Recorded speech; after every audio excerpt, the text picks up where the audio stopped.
Bismillahirrahmanirrahim. Assalamualaikum warahmatullahi wabarakatuh. Bagaimana kabarnya anak-anak hari ini? Semoga kalian senantiasa sehat, senantiasa dalam lindungan Allah Subhanahu wa Ta'ala. Untuk hari ini, kembali lagi Bu Garnis akan menyampaikan materi tentang layanan bimbingan konseling. Nah, untuk kemarin Bu Garnis sudah menyampaikan tentang adaptasi di lingkungan sekolah baru. Nah, untuk hari ini Bu Garnis akan menyampaikan materi BK dengan tema belajar menyenangkan di rumah. Nah, untuk tujuan layanannya yaitu agar peserta didik atau konseli mampu menciptakan suasana belajar yang menyenangkan di rumah. Kedua, agar peserta didik atau konseli mampu menjelaskan kriteria belajar menyenangkan dari rumah.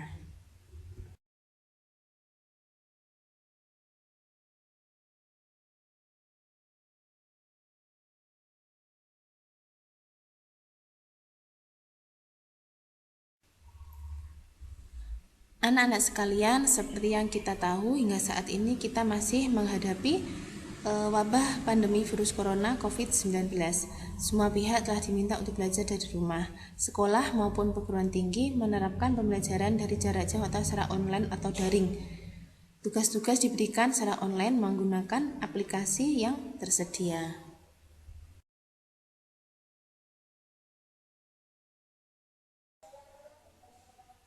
Namun ternyata aktivitas belajar dari rumah tidak sepenuhnya mudah dan menyenangkan. Belajar di rumah penuh dengan tantangan seperti tergoda untuk rebahan, menonton televisi, bermain game, dan lain sebagainya.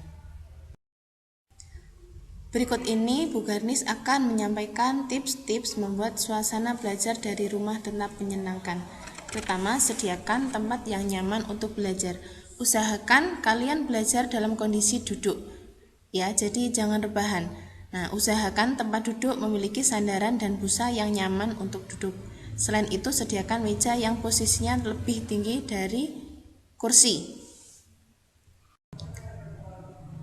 Kedua, sediakan alat-alat yang digunakan untuk belajar.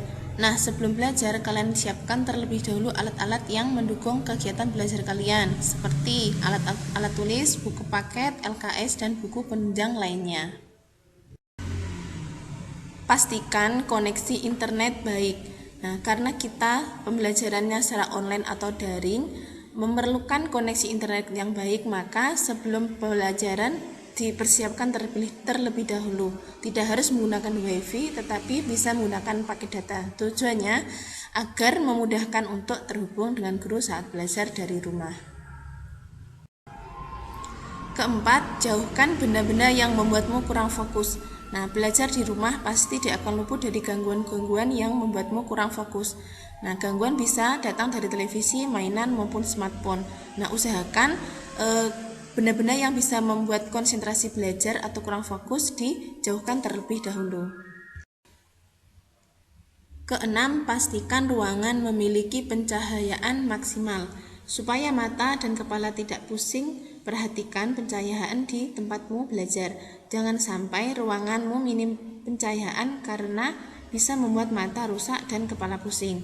Selain itu, belajar di tempat yang redup atau cenderung gelap akan membuat malas. Mata akan bekerja keras untuk melihat sehingga lama-kelamaan akan membuat mata cepat letih dan mengantuk lebih cepat. Yang terakhir, sediakan cemilan sehat. Kegiatan belajar tentunya akan membuat tenaga terkuras. Meskipun secara fisik tidak banyak bergerak, tetapi belajar menguras tenaga karena berpikir. Supaya tetap semangat dan tidak lelah saat belajar, sediakan camilan secukupnya. Nah, contohnya kacang-kacangan, buah-buahan, coklat, atau makanan kesukaan kalian, sehingga suasana belajar lebih menyenangkan. Demikian beberapa tips tentang belajar menyenangkan dari rumah yang bisa Bu Garnis sampaikan. Semoga bisa memberi inspirasi buat kalian sehingga kalian bisa menciptakan suasana belajar yang menyenangkan dari rumah.